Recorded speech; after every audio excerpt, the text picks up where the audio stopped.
केंद्रानं तूर डाळीची मदत जी आहे ती रोखलेली आहे। डाळीच्या मुद्द्यावरून केंद्रानं राज्याला चपराक दिलेली आहे। रेशनवर तूरडाळ जी आहे ती का उपलब्ध केली नाही असा सवाल जो आहे तो विचारला जातोय।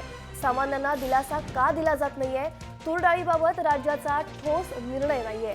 केंद्राचा राज्याला संतप्त सवाल, राज्य सरकारच्या नाकर्तेपणाचा सामान्यांना फटका।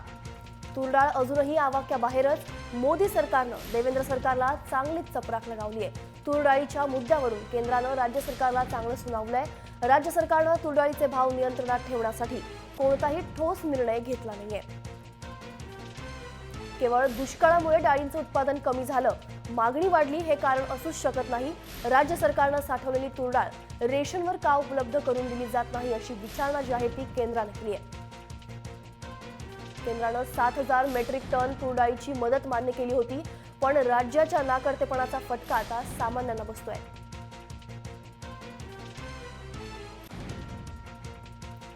सीमा दाते आपल्या प्रतिनिधी आपल्यासोबत आहेत।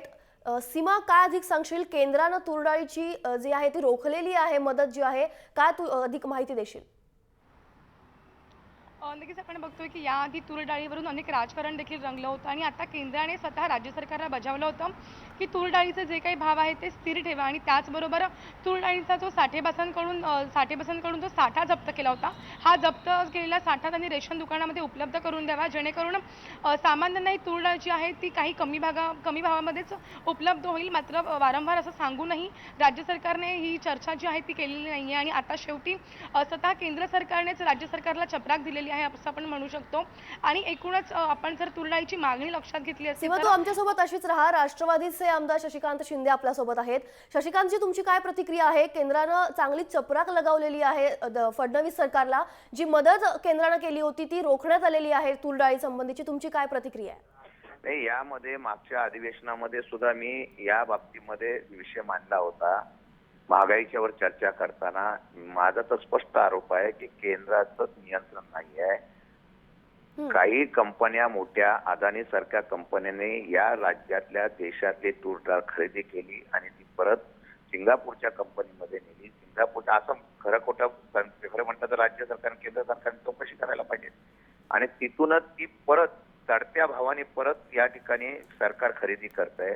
हा फार मोठ्या प्रकारचं एक म्हटलं तर या मध्ये भ्रष्टाचाराचा एक मुद्दा होऊ शकतो, पण त्यावर एवढं सरकारने गांभीर्याने घेतलं नाही।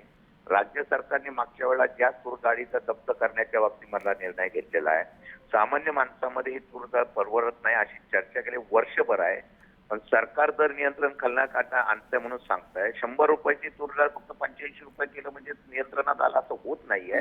आणि म्हणून या बाबतीमध्ये खरं म्हटलं तर केंद्राने दिलेले हे निर्देश म्हणजे राज्य सरकार फेल्युअर झालेलं आहे। राज्य सरकारने ज्या पद्धतीने या असलेल्या सर्व गोष्टींच्यावर कारवाई करायला पाहिजे होती ती तूर डाळ सरकारने सांगितलं होतं जप्त, मुख्यमंत्री स्वतः बोलले होते की जप्त केलेली तूर डाळ हे आम्ही लिलावात करून त्या ठिकाणी त्या सर्वसामान्य लोकांना त्याचा हे करून देणार आहे। पण ती तूर डाळ गेली कुठं? ती तूर डाळ मागच्यासारखी तुम्ही व्हिजिट केली त्याप्रमाणे ती तूर डाळ परत त्या साठेबाजांना परत केली का काय, हा अनेक प्रश्न यामध्ये उपस्थित होतात। आणि केंद्राने ताण सोडल्यामुळे आता तरी राज्य सरकारने जागा व्हावं आणि या असलेल्या साठेबाज केलेल्या तूर डाळीचा काय शोध लावायचा तो लावावा, त्याची चौकशी करावी आणि केंद्राने सुद्धा आपल्याकडं तूर डाळीचं उत्पन्न चांगलं होत असताना सुद्धा तूर डाळ महाग का होतं याच्यावर कुठल्या प्रकारचं राज्य आंतरराष्ट्रीय स्तरावर अशा प्रकारचा काळा बाजार होतो का, अशा प्रकारच्या शंका आम्ही उपस्थित केलेल्या त्याची चौकशी करावी। त्यात सत्य नसेल तर आम्ही ते स्वीकारू, परंतु जर खरं असेल तर फार मोठं त्याच्यामधलं एक षडयंत्र किंवा फार मोठं। शशिकांतजी, तुमची काय प्रतिक्रिया आहे याच्यावर की राज्य सरकारच्या नाकर्तेपणामुळे सामान्यांना याचा फटका बसतोय? कारण तूर डाळ अजूनही सामान्यांच्या आवाक्याबाहेरच आहे।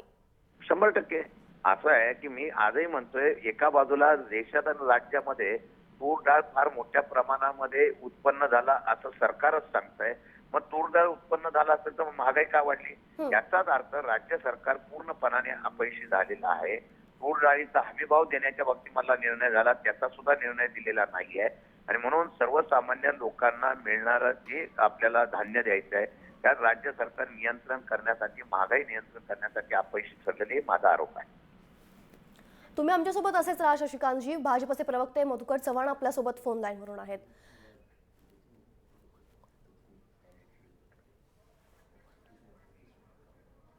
मी पुन्हा एकदा शशिकांत शिंदे यांच्याकडे जाईन. शशिकांतजी, तुमची काय प्रतिक्रिया आहे? एकीकडे सरकारच्या नाकर्तेपणामुळे तूर डाळ अजूनही सामान्यांच्या आवाक्याबाहेर आहे. केंद्र सरकारने फटकारले राज्य सरकारला. राज्य सरकारने पुढे काय भूमिका घ्यावी? नाही, आता राज्य सरकारने खरं म्हटलं तर या असलेल्या सगळ्या याच्यावर नियंत्रण आणण्यासाठी कामं केली पाहिजेत. आता एक उदाहरण सांगतो. आता कांदा महागला, कांदा कमी झाला. हे खरं म्हटलं तर नियंत्रण करण्याची जबाबदारी कोणाची? त्या खात्याची आहे. तात्पुरती मलमपट्टी करण्यापेक्षा कायम स्वरूपामध्ये उपाययोजना करण्याच्या, त्याच्या काय त्रुटी असतील, लूटफॉल असतील ते शोधून काढून त्याच्यावर कारवाई करण्याच्या बाबतीत मला अधिकार हा राज्य सरकारला असतो. आज पेट्रोल डिझेल तर स्वस्त झालेला आहे, सगळं स्वस्त झालेलं आहे. मग महागाई काय वाढते अजून प्रश्नचिन्ह आहे ना. भाजपच्या अजेंड्यामध्ये नक्कीच शशिकांत शिंदे, तुम्ही असेच राहा. आपल्यासोबत भाजपचे प्रवक्ते मधुकर चव्हाण आपल्यासोबत आहेत. मधुकरजी, काय तुमची प्रतिक्रिया आहे? एकीकडे सरकारच्या नाकर्तेपणामुळे तूर डाळ अजूनही महागली आहे, सामान्यांच्या आवाक्याबाहेर नाहीये तूर डाळ. काय तुमची प्रतिक्रिया आहे? प्रतिक्रिया आहे तुम्ही प्रश्न तरी विचारा. मला प्रश्नच माहित नाही, मी प्रतिक्रिया काय देऊ? 7,000 टन तूर डाळ जी आहे ती केंद्र सरकारने मान्य केली होती, ती रोखण्यात आलेली आहे. मदत जी तूर डाळीची होती ती रोखली आहे. त्यामुळे कुठेतरी याचा फटका जो आहे तो सामान्यांना बसतोय. नाही, याच्यात नाकर्तेपणा वगैरे हा शब्द तुम्ही वापरत असताना वापरू नका. ऐकलं का? सरकार काही नाकर्त नाहीये. केंद्राने त्या ठिकाणी सांगितलं की तुम्ही पहिल्यांदा जी जप्त केलेली असेल डाळ ती त्याचं वाटप करा. इथे महाराष्ट्रात बीजेपीचं राज्य आहे आणि केंद्रामध्ये बीजेपीचं राज्य आहे, म्हणून महाराष्ट्राला वेगळेच कायदे आणि जिथे बीजेपीचं राज्य आणि अन्य पक्षीयांचं आहे तिथे वेगळा कायदा करून त्याला अडचणीत आणणे हे आमचं धोरण नाही. शेवटी राज्य कुठल्या पक्षाचं आहे त्याच्यापेक्षा राज्य सगळ्या देशातल्या नागरिकांसाठी आहे. आणि म्हणून मला असं वाटतं की केंद्राने उगाच त्या ठिकाणी जनतेचे हाल व्हावेत असं कुठल्याही सरकारला वाटत नाही. काय परदेशी ब्रिटिशांचं सरकार नाही, कुठल्या परदेशी हुकुमशाहांचं त्या ठिकाणी इथे व्हाईसरॉय येऊन राज्य करतं असं नाही. या देशातल्या जनतेने निवडून दिलेल्या पक्षाने राज्य करतं, त्यामुळे तो जनतेच्या हिताचाच त्याने घेतलेला आदेश असेल. मधु चव्हाणजी, मात्र केंद्र सरकार देखील हाच प्रश्न विचारतोय, हाच जाब विचारतोय आपल्याला की जी जप्त केलेली डाळ होती तुम्ही रेशनवर उपलब्ध करून दिली नाहीत. मग यावर काय तुमचं म्हणणं आहे? तुम्ही कुठलाही ठोस निर्णय अजूनही घेतला नाही. त्या ठिकाणी स्वीकारल्यानंतर त्याची अंमलबजावणी करताना अडचणी येतात. त्यावेळेला लोकांना सांगितलं होतं की ही डाळ तुम्ही आता लोक वाटा. त्यामुळे हेतूबद्दल लगेच शंका घेण्यात काही अर्थ नाही ना. एखादा ड्रायव्हर आपल्याला एखाद्या रस्त्यावरून नेतो त्यावेळेला पुढे काय खड्डे आहे ते माहित नाही, तो रस्ता बदलतो. त्यामुळे तू या रस्त्यावरून आणलंच का आम्हाला? तुझा हेतू बरोबर नाही असं ना. तोंड बाबा आणलं मी, पुढे खड्डे पडलेले आहेत, आता मी दुसऱ्या मार्गाने तुम्हाला नेतो. याचा अर्थ त्या ड्रायव्हर बद्दल शंका घेणं की मुद्दाम तू आता खड्डे असताना माहित आहे आम्हाला तरी आणलंच गाडीतून असं बोलण्यासारखं आहे. एखाद्या वेळेला धोरण मंत्र्यांनी स्वीकारलं असेल, त्या ठिकाणी चर्चा करून अंमलबजावणी करत असताना लक्षात आलं असेल की या डाळीच्या डिस्ट्रीब्युशन मध्ये थोड्याशा आपल्याला आता अडचणी येत आहेत. आलं का लक्षामध्ये? हा, पण मधु चव्हाण आपल्यासोबत शशिकांत शिंदे आहेत, मला त्यांच्याकडून प्रतिक्रिया घ्यायची आहे. आता एका मिनिटासाठी प्रतिक्रिया द्यायला बाहेर आलो होतो, प्लीज जरा माझी प्रतिक्रिया मी दिलेली आहे. नक्कीच, खूप खूप धन्यवाद. शशिकांतजी, मला सांगा, मधु चव्हाणांचं असं म्हणणं आहे की आमचा नाकर्तेपणा नाहीये, तुमचं काय म्हणणं आहे? नाही, आता असं आहे, ते ड्रायव्हरचं उदाहरण देतात, पण ड्रायव्हर जाणीवपूर्वक खड्ड्यामध्येच गाडी नेत असतात आणि खड्ड्याची जाणीव करून देतात आणि ते चुकीचं आहे. एक तुम्हाला उदाहरण सांगतो की आता जर ते म्हणताय तर मग ती डाळ जप्त कधी केली होती, अजून कुठली पॉलिसी ठरवताय, अजून केंद्राने कान टोचेपर्यंत राज्य सरकार पॉलिसी ठरवतंय. 6 महिने झाले. आता तुमचे रामसाहेब दानवे असतील, आशिष शेलार असतील, या लोकांनी ही डाळ स्वस्त मध्ये 1 दिवसाचा ड्रामा केला आणि जनतेला स्वस्त डाळ देते म्हणून तिथं दाखवण्याचा प्रयत्न केला. मग तो डाळ तशीच कायम का नाही राहिली? फक्त ती डाळ त्यांच्या पक्षाच्या नेत्यांना फक्त पक्षाच्या अजेंड्यावरती स्वस्त विकतोय दाखवण्यासाठी फक्त बाजारात आणली का, हा प्रश्न आता उभा राहतो ना. मग त्यावेळेला तुम्ही काय का केली एवढी डाळ? तुमचं पॉलिसी ठरेपर्यंत लगेच बाजारामध्ये सर्वसामान्य जनतेला पक्षातर्फे आपण डाळ स्वस्त देतो म्हणून सांगण्याचा प्रयत्न करणं म्हणजे ही जनतेची सरळ सरळ फसवणूक केल्यासारखं आहे ते. आणि म्हणून 100% 6 महिन्यापूर्वी डाळ जप्त केली असेल तर त्या डाळीचं काय झालं याचं उत्तर खरं म्हणतं त्यांनी आज द्यायला पाहिजे.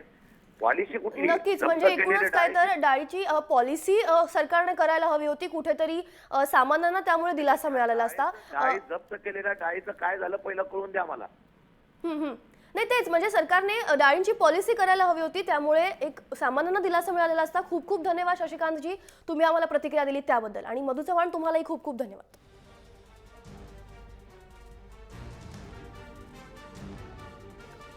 तुरडाळीच्या मुद्द्यावरून केंद्रानं राज्य सरकारला चांगलंच सुनावलंय. राज्य सरकारनं तुरडाळीचे भाव नियंत्रणात ठेवण्यासाठी कोणताही ठोस निर्णय घेतला नाहीये. केवळ दुष्काळामुळे डाळींचं उत्पादन कमी झालंय, मागणी वाढली हे कारण असू शकत नाही. राज्य सरकारनं साठवलेली तूर डाळ रेशनवर का उपलब्ध करून दिली नाही अशी विचारणा केंद्रानं केली.